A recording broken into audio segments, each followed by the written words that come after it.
hukum air PDAM yang dicampur tawas.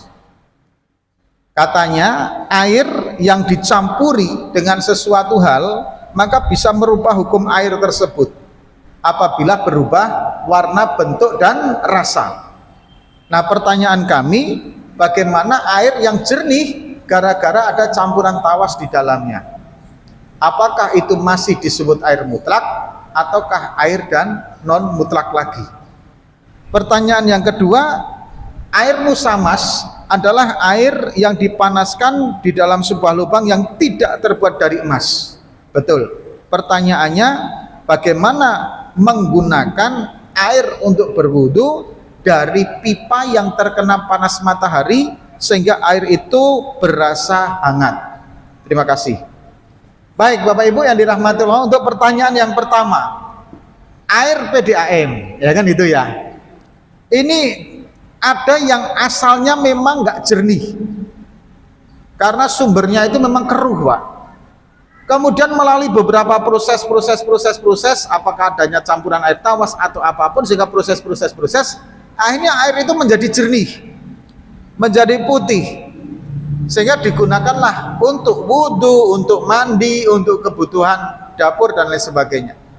Nah, bagaimana hukumnya? Hadirin yang dirahmati oleh Allah Subhanahu wa taala, dalam kitab Kifayatul Akhyar disebutkan, fa ilam tamna'u itlaqu ismil ma alaihi bi angkana taghayyuruhu bi tahir yasiran aw bima yuwafiqul ma fi sifatihi wa qadra mukhalifan wa lam yughayyiruhu fala yaslubu tahuriyatahu fa huwa mutahharun li ghairi mutahhirun li ghairihi.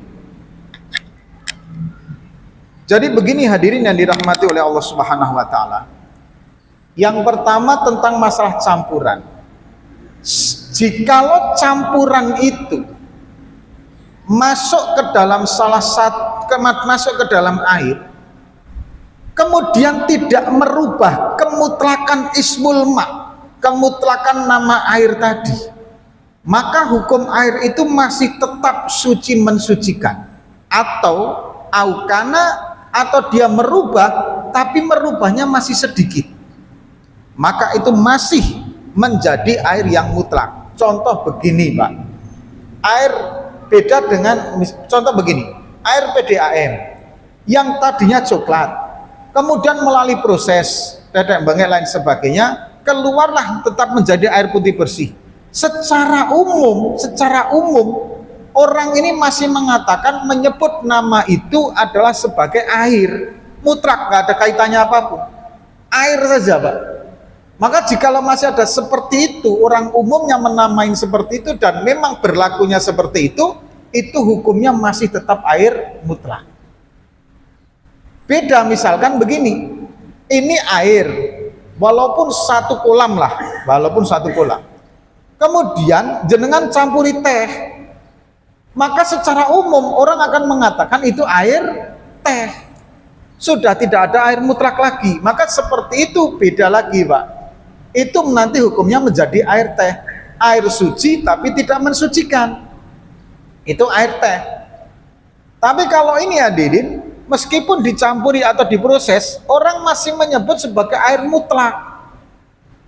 Contoh lagi adalah proses air galon isi ulang Pak, air kemudian diproses, disuling dan lain sebagainya, kemudian keluarlah air putih bersih, dan itu masih disebut sebagai air mutlak, tidak ada tambahan nama di dalam air itu. Kita tetap akan membeli air, membayar air, gitu saja Pak. Nah hadirin, maka ketika penyebutannya masih menjadi air mutlak secara keseluruhan, maka hukumnya masih tetap air mutlak. Atau ada campuran tapi campuran tidak merubah banyak. Dengan adanya air tawar itu kan hanya merubah warna, karena warnanya yang menempel di situ hanya mengendap, kan begitu Pak. Jadi misalkan begini, ada air warnanya coklat, nah kemudian coklatnya itu kan mendampingi, apakah itu bisa tanah ataukah bisa kotoran dan lain sebagainya nggak tahu, yang penting hanya berubah. Dikasih tawas, maka kotoran yang mendampingi air tadi yang merubah warna turun, dia kembali menjadi air yang seperti dulu pertama kali sebelum adanya campuran-campuran yang merubah warna tadi. Maka kemudian proses itu tidak merubah nama air sehingga tetap fungsinya menjadi air mutlak. Jadi singkatnya Bapak-bapak Ibu-ibu, kalau berwudu dengan air PDAM yang air kemutlakannya itu melalui proses-proses pencampuran dan lain sebagainya, pada hakikatnya itu mengembalikan kepada air dalam bentuk semula, yaitu air yang putih bersih, bening. Makanya itu tidak merubah hukum kemutlakan air, sehingga tetap menjadi air yang suci dan mensucikan.